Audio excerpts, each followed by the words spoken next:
culturally responsive teaching is a pedagogy that recognizes the importance of including students' cultural references in all aspects of learning. Cultural differences.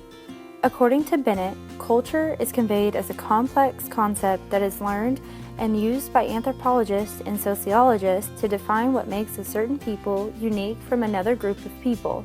This includes attire, family and personal values, food, family traditions, and heritage. Multiculturalism refers to the sharing of many cultures. The goal of a multicultural classroom is to assist children with recognizing differences as well as similarities among all people.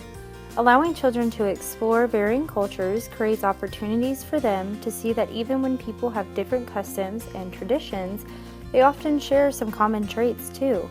Children can quickly learn that people can be different and unique, yet still have so much in common if given the opportunity. These realizations help young children learn to accept differences and learn to respect people from all cultures and backgrounds. Family involvement. Better known and used as family engagement.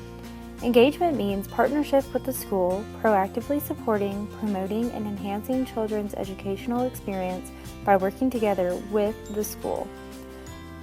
According to Bennett, ongoing research shows that family engagement in schools improves student achievement, reduces absences, and restores parents' confidence in their children's education.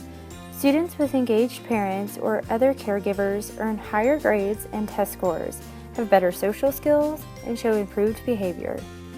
During American Education Week, as a part of a week-long celebration, November 18th has been designated Parents' Day to encourage parents to visit the child's school and spotlight the importance of family engagement in education.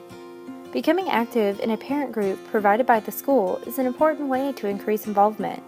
This also encompasses setting goals with children and fostering achievement of those goals, accessing and using children's academic scores to ensure they're on the right track, frequently viewing the parent portal or whichever tool their school uses, developing a relationship with children's teachers and keeping in touch with them often, and advocating improvements in the school building and with local school boards and state and federal government to ensure schools have the resources they need to provide a world-class education to every student.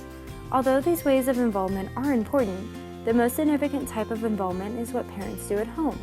By monitoring, supporting, and advocating what students do in the classroom are ways parents can be engaged to ensure that their children have every opportunity for success. Classroom activities. Teachers make standards-based content and curricula accessible to students and teach in a way that students can understand. To do this, teachers must incorporate relatable aspects of students' daily lives into the curriculum.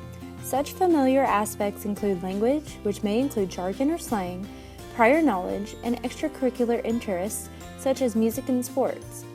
Once students feel comfortable with how a teacher talks and discusses academic material, they will feel comfortable enough to focus and try to learn the content. Strategies to make any lesson plan culturally responsive. Gamify it.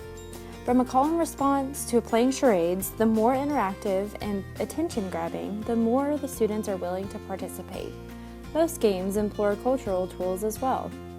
The second strategy I have for you is going to be just to make it social.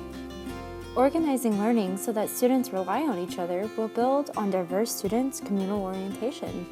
This means that having students rely on each other, they will ultimately see another point of view. Curricular materials. Maintain an inclusive curriculum that remains respectful of differences. A culturally responsive curriculum is both inclusive in that it ensures that all students are included within all aspects of the school, and it acknowledges the unique differences students may possess. It also encourages teachers' understanding and recognition of each student's non-school cultural life and background. Teachers and the schools alike have the responsibility to teach students how to synthesize cultural differences into their knowledge base in order to facilitate students' personal and professional success in a diverse world. A culturally responsive curriculum helps students from a minority ethnic or racial background develop a sense of identity as individuals, as well as proudly identify with their particular cultural group. Teachers can play a big role in helping these students succeed through the establishment of culturally responsive classrooms. Teachers who are interested in fostering a cultural awareness in their classroom should actively demonstrate to their students that they genuinely care about their cultural, emotional, and intellectual needs. Now for socially responsive learning. Eliminating stereotypes. Stereotypes often affect students in a negative way, whether it be bullying, the child feeling as if they do not live up to their stereotype, and/or unrealistic standards placed before them. It is important for teachers to eliminate these issues and set a standard for their classroom. Teachers have many options of ways that they can go about terminating this problem, including but not limited to reflection on oneself, address negative stereotypes in the moment, have conversations about negative stereotypes, and use events and activities to reduce the power of stereotypes, recognizing that breaking down stereotypes and accepting others is beneficial to us all. Promoting understanding and harmony. Understanding is obtained from learning about all the cultures in the classroom. Harmony comes when the cultures are accepted and respected. These should be some of the top priorities in one's classroom. Achieving understanding and harmony can be done by making sure that students feel valued and respected. When students are given the opportunity to share their personal experiences of home life, cultural practices, and traditions, they have the ability to express themselves.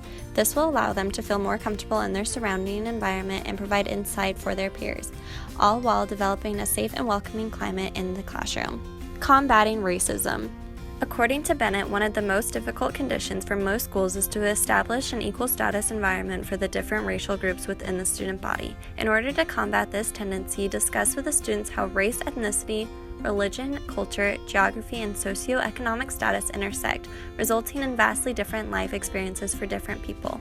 Inclusion of cultures should be presented in both the hidden and formal curriculum. Letting students practice asking questions and having open discussions on how they are impacted by racist utterances or gestures should increase their comfort levels, help them avoid prejudice against groups of people, and give them the means to build relationships with diverse individuals. Consequences of predilection. Predilection is a preference or a special liking for something or a bias in favor of something. When a teacher has or expresses predilection towards specific cultures or races, they are not exhibiting cultural tolerance. They are creating an environment that is not inclusive and can have negative impacts on the students whose cultures are not favored. The children see themselves as less valued, which is harmful when trying to instill cultural identity. The students will also begin to take less pride in their culture and are more likely to conform to assimilation. In order to combat predilection and create an inclusive environment, teachers should make cultural competence a top priority. Thanks for watching!